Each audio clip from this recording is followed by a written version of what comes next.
Hi everyone, Cyndy from Bonny's Locker, and I have been off Facebook now for a fortnight because I was suspended last Sunday, and I have no idea why. Apparently they don't think I'm a real person. I am so real. I am beyond real.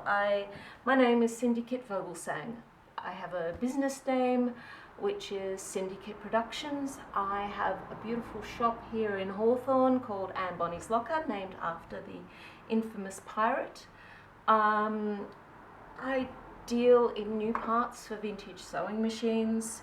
This is my 103, which I make a lot of stuff on. It's a 103K Singer, circa late 1940s from memory.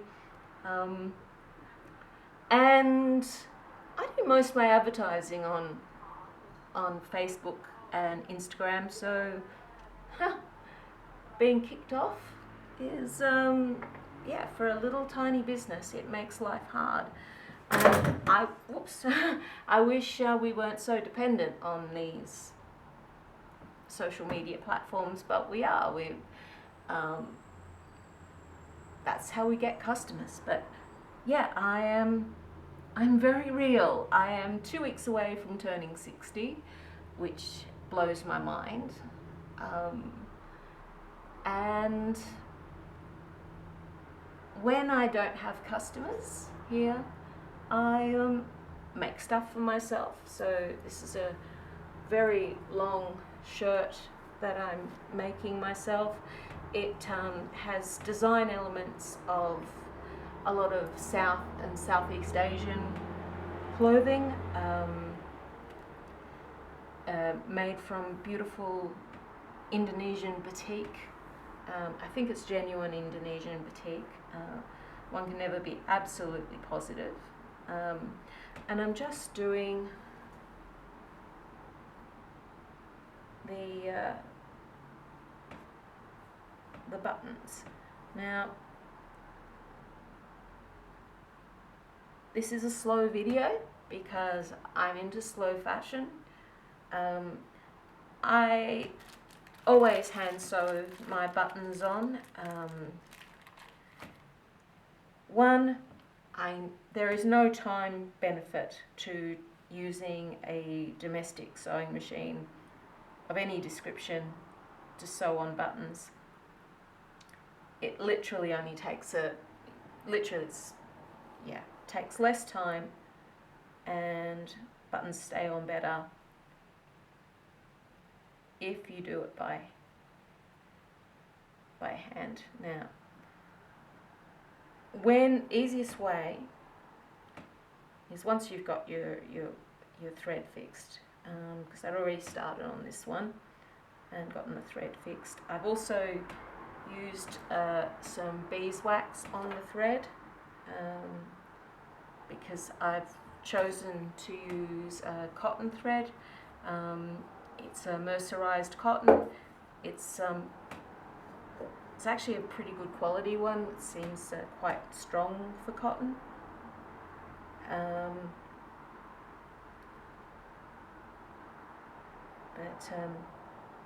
So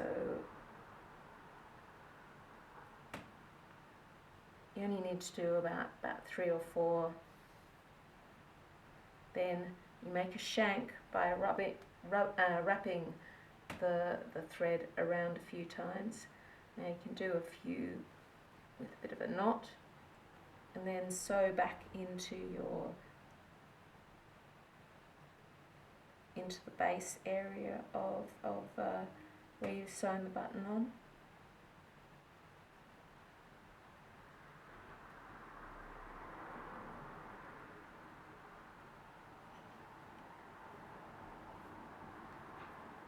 You will see, people doing more complicated things to get a bit of a shank, but I find just folding the fabric in half.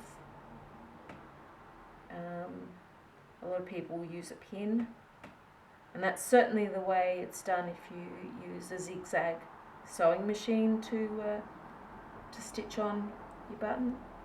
But so and after doing a couple of stay hitches,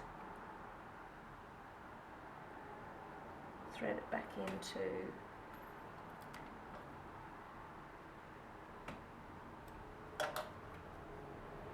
so I've actually stitched down the placket area.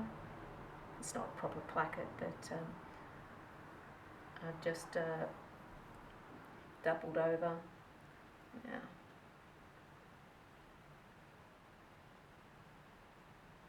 I want to be completely centre from where that stitching is to the edge of the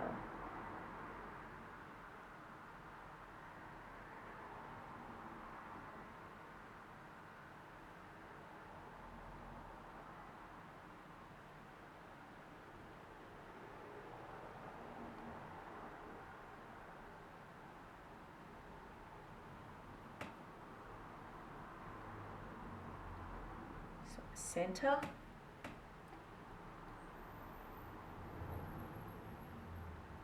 Draw the threads through, then do a hitch knot to secure.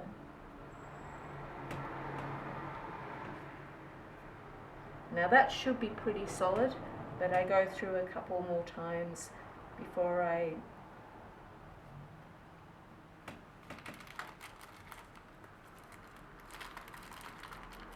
sew on my button. Then so turn it so you've got the edge, and then check that I've got the right side of the button.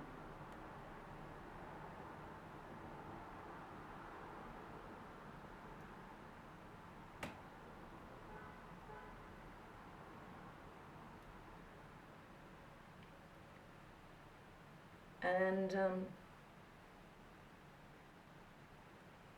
1,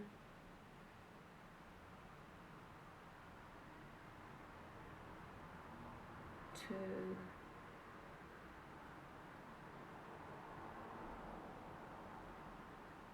3, 4 stitches.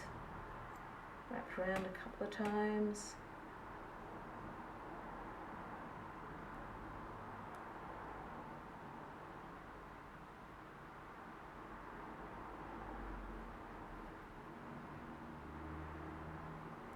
Do a couple of hitch stitches.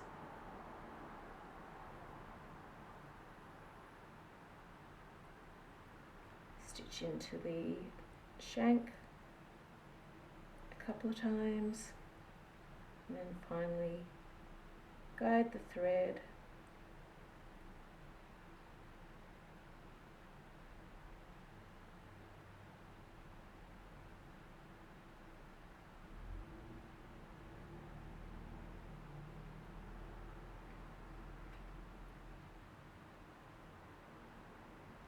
making sure that no thread, so you've gone like that, then trim, leaving a tail in between these two bits of fabric, and yeah, it's easy as that. And the buttonholes I did using a vintage Singer buttonhole attachment on the 15-30 that I've got set up in my shop, and I generally show people how cool and easy it is to use a buttonhole attachment. In fact, a lot easier than using a lot of the buttonhole functions on a lot of modern machines, and certainly the ability to get exactly the same type of buttonhole. You know, your only struggle is making sure you place the buttonholes properly, but that's always a trick. regardless of how you do a buttonhole on a sewing machine. But,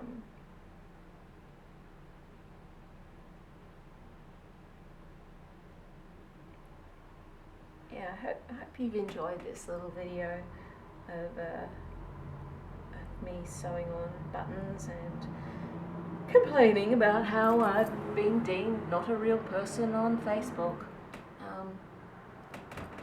I don't know if I can do some kind of